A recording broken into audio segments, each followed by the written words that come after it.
In this video, we're looking at TouchMap. TouchMap is a new way on the Touchdrive series to be able to bus map your switcher.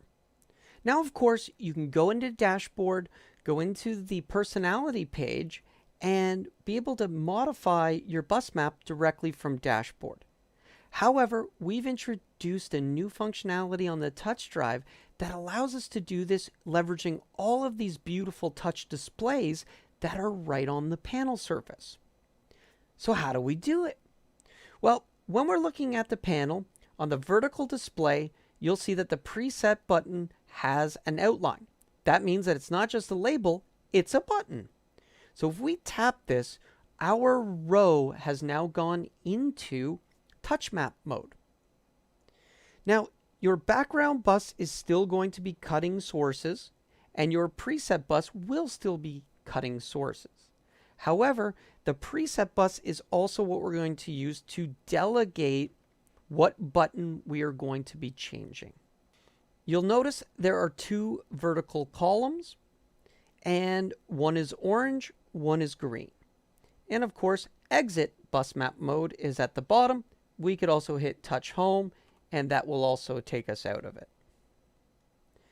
So in the orange side, these are the sources that we want to assign to this button.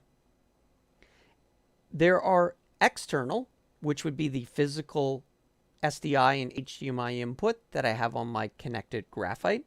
And the bigger the switcher, the more that you'll see.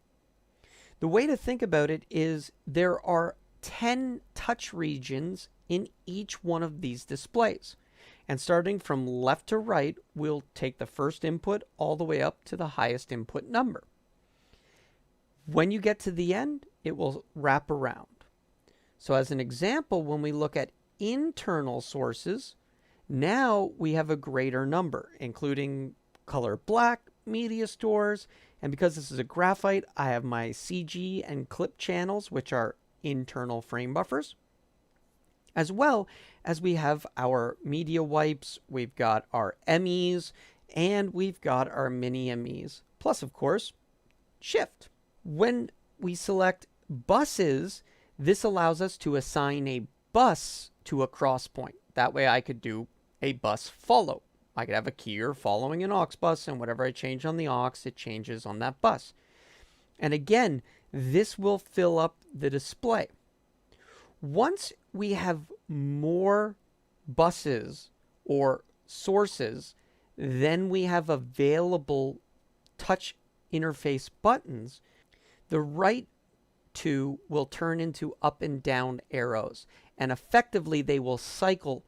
In this case, because of 25 buttons times 2, I see 50 sources.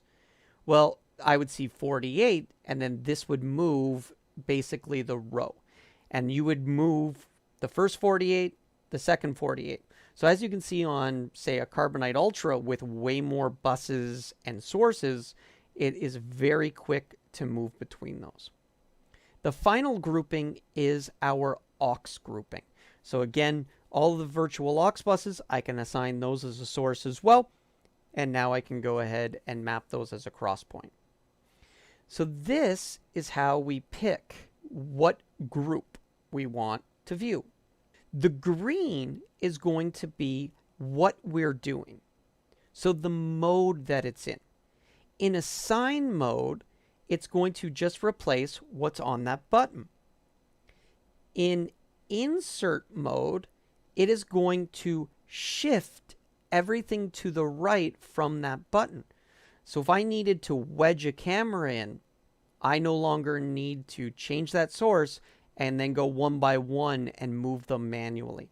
The insert will shift my bus to the right. So as an example, if I press cam 1 right now, you see that the whole map shifted to the right. If we use the clear function, now we can simply tap to clear out a button. If we use the delete button and we delete that camera, you'll see that our bus map shifts to the left. So delete will remove it, and pull our bus map from right to left. Note, it will never displace the shift button. So let's go ahead and get our sources put back on our panel. So I want to go into assign mode. I want that button, and I want cam 1.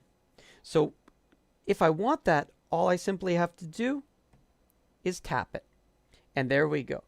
Now what's nice about having a 2-row panel is as we're doing this functionality, I can see it quickly populating down on the bottom row. But I can also see it populate right here in the source window of what is on that button. So now we go ahead and get cam 2, cam 3. Then I'm going to want my router 1, router 2. I'm going to go router 3, router 4. And then maybe we'll go ahead and we'll grab these additional router inputs as well. So we're going to go ahead and grab that, and of course my HDMI input. And as you can see, we're quickly populating our bus map.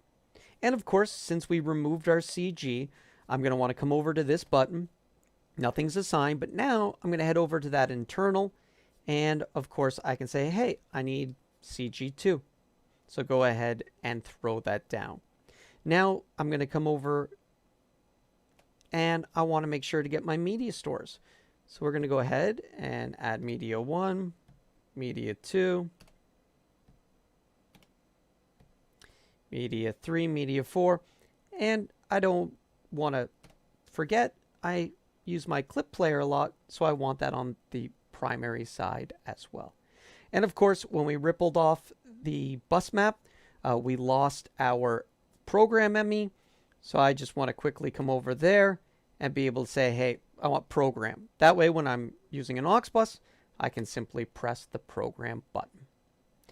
Same thing goes for the shifted side. If I hold down the shift button and I select a source, well, now I'm delegating to the shifted side. And if I just quickly come down here, I can see all the sources that are on the shifted side as well. TouchMap is awesome. Super easy to use, very fast, and enables us to quickly assign our bus maps directly on the panel. Do you have any suggestions, requests, or questions? Drop them in an email to switchers@rossvideo.com and we'll do our best to address them as quickly as we can. As always, thanks for watching. Have a great day.